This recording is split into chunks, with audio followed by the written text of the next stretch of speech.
If you've watched my videos, read my blog, or listened to my podcast for any length of time, you probably already know that I'm a big fan of in-cannel gouges.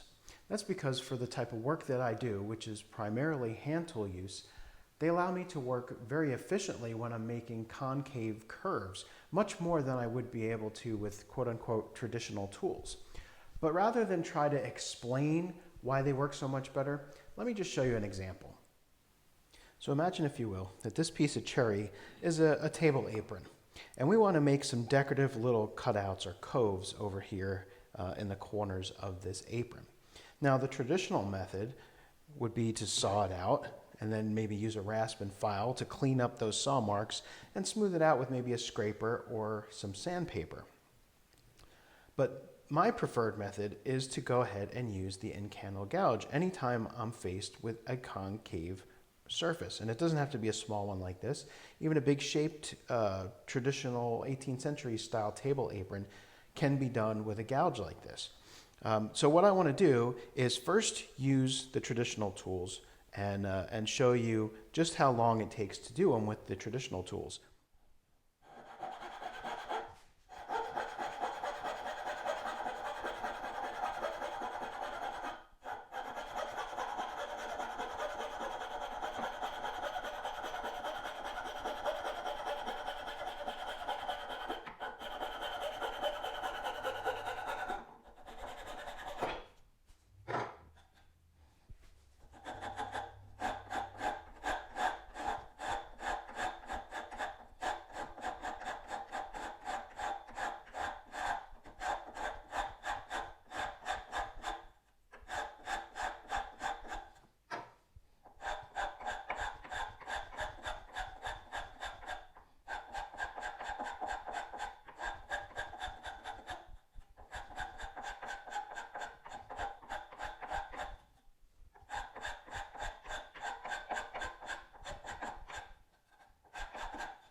Okay, so as you noticed, I went ahead and I sped up the video just so you wouldn't have to sit through the entire 3 minutes of me sawing out and rasping and filing and scraping this little cove here.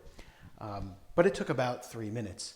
Let's see about how long it takes me to do it with just the chisel and the in-cannel gouge. So I'll even talk to you while I'm doing this one.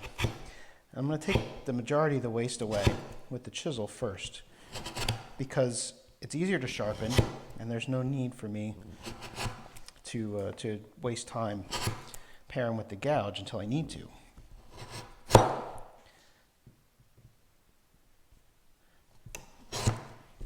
Okay, so I've done about all I need to with the chisel. Let's move to the gouge.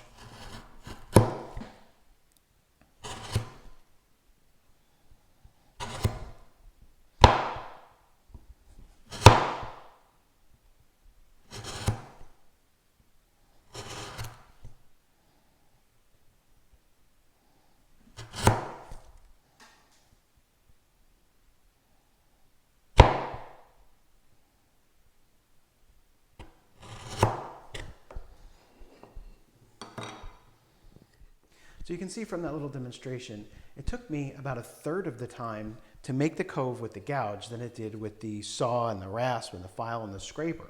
And I got a finish ready surface right off the gouge. So I hope that little demonstration has made some of y'all excited to go out and look for these and experiment with them, because this is really just the tip of the iceberg of what these tools are capable of when they're good and sharp. And as you noticed, I used the flat chisel for the majority of the work because it's easier to sharpen, and until I get down to the point where I need to use the gouge for the curve, there's no reason to waste the edge on this tool.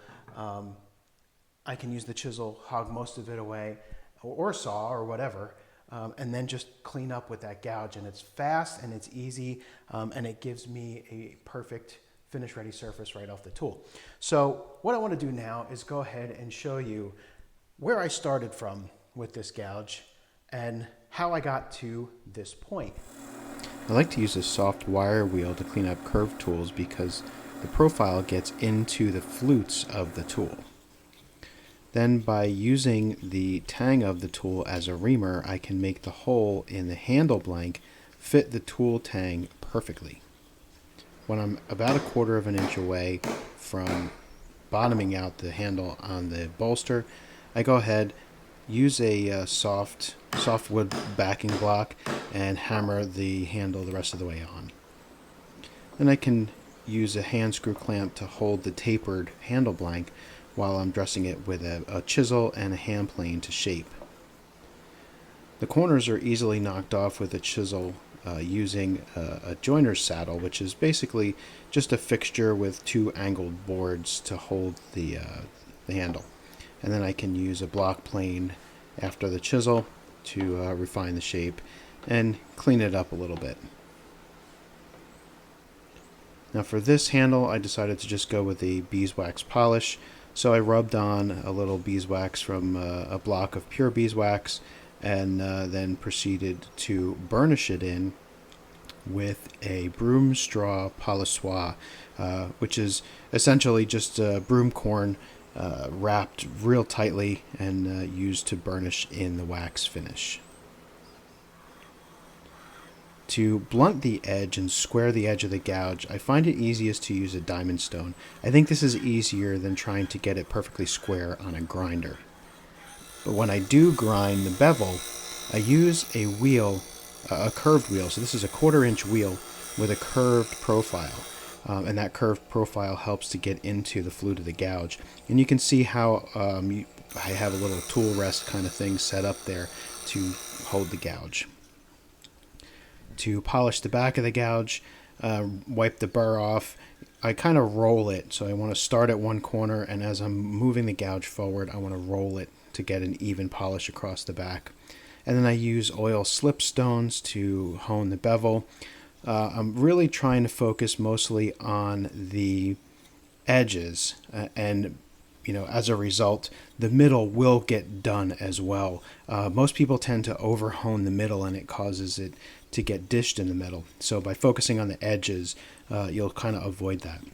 Stropping is the same as wiping the burr off the back with the diamond stone, except this time I'm pulling the gouge, but I roll it through the motion to get the back evenly. And then to strop the bevel of the gouge, I just take a piece of leather and wrap it around a hardwood dowel that is close in profile to the profile of the gouge. Now this piece of wood is a pretty nasty, tough to work piece of stringy, soft spruce. It's actually much harder to get nice clean cuts in a piece of wood like this than it is the cherry that I demonstrated with earlier. So it's a great way to test the sharpness of your gouge.